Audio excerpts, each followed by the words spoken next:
Hello everyone, welcome you once again my YouTube channel Ilm Academy. दोस्तों, previous lecture में हमने करा था कमिटीज़ और इस लेक्चर में हम करेंगे अब most important committee, drafting committee. ठीक है। ड्राफ्टिंग कमेटी क्या होती है? जब आप किसी एग्ज़ाम की तैयारी करते हैं, एग्ज़ाम देते हैं, जब एग्ज़ाम देने के बाद जो आपकी कॉपीज़ वगैरह होती हैं वो एक रूम में कलेक्ट होती हैं। ठीक है, जहाँ पर वो चेकिंग के लिए रखी जाती हैं। जो अलग अलग टीचर्स अलग अलग सब्जेक्ट के होते हैं उसको चेक करते हैं। ठीक है, वही ड्राफ्टिंग कमेटी का काम था।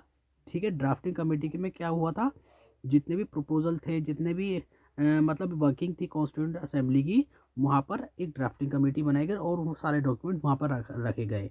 और उस जिस ड्राफ्टिंग कमेटी के चेयरमैन थे वो डॉक्टर बी आर अम्बेडकर थे। ड्राफ्टिंग कमेटी मतलब एक रूम की तरह होती है जहाँ पर सारे डॉक्यूमेंट्स या सारे एग्जाम्स पेपर रखे जाते हैं। ठीक है, चेकिंग के लिए वही ड्राफ्टिंग कमेटी का काम था। इसमें 7 मेंबर्स थे। 7 मेंबर्स कौन कौन से थे देखिए। बी आर अम्बेडकर ये चेयरमैन थे। एन गोपाला स्वामी अयंगर थे। अल्लादी कृष्ण स्वामी अय्यर थे। डॉक्टर के एम मुंशी थे। सैयद मोहम्मद सादुल्ला थे। एन माधवा राव थे। इनकी जगह बी एल मित्तर आ गए थे क्योंकि उन्होंने रिज़ाइन दे दिया था इल हेल्थ की वजह से। ठीक है, नेक्स्ट हमारे टी टी कृष्णमाचार्य, इन्होंने भी रिप्लेस हो गए थे। किसकी जगह? कृष्णमाचार्य की जगह डी पी खैतान आ गए थे, वो जो क्योंकि वो कृष्णमाचार्य की डेथ हो गई थी। ठीक है, 7 मेंबर्स थे। The drafting committee after taking, मतलब जितने भी प्रपोजल थे, वरियस कमेटीज थी। एक कमेटी तो थी नहीं, अलग अलग डिपार्टमेंट की अलग अलग कमेटी थी, अलग अलग सब्जेक्ट की अलग अलग कमेटी थी। उनकी सारी बातों को ध्यान में रखते हुए और जो कॉन्स्टिट्यूशन बनना था उससे लेकर जो विच वॉज पब्लिश, जो फरवरी 1948 में पब्लिश्ड हुआ था।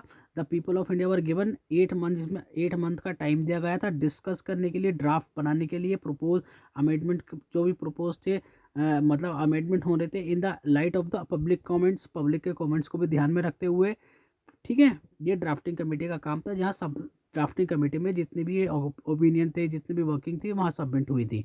तो वही ड्राफ्टिंग कमेटी का काम था, जहाँ पे सब कुछ रखा गया था, या फिर उसको चेयरमैन जो, मतलब जो वहाँ पे चेयरमैन थे उनको दिया गया था। क्रिटिसिज्म भी हुए थे, सजेशन भी दिए गए थे। Drafting committee prepare second draft बनाया था जो पब्लिश हुआ था अक्टूबर 1948 में। पहला कब हुआ था? पहला हुआ था, फर्स्ट जो हुआ था वो फरवरी 1948 में हुआ था। ठीक है, सेकंड जो हुआ था वो अक्टूबर 1948 में हुआ था। ये देख सकते हैं आप, अक्टूबर 1948 में, ये अक्टूबर 1948 में। ठीक है, the drafting committee took less than 6 महीने से भी कम समय का समय लिया था इट्स प्रिपेयर के लिए। इस प्रिपरेशन में in all set 140 in all it set only 141 days. ठीक है, इस ड्राफ्टिंग कमेटी में इतना ही था। नेक्स्ट लेक्चर में हम मिलेंगे, वहाँ हम करेंगे इनेक्टमेंट ऑफ द कॉन्स्टिट्यूशन। ठीक है, इस लेक्चर में इतना ही, मिलते हैं नेक्स्ट सेशन में। Please like share and subscribe करना ना भूलें Ilm Academy. Till then keep practising. Thank you.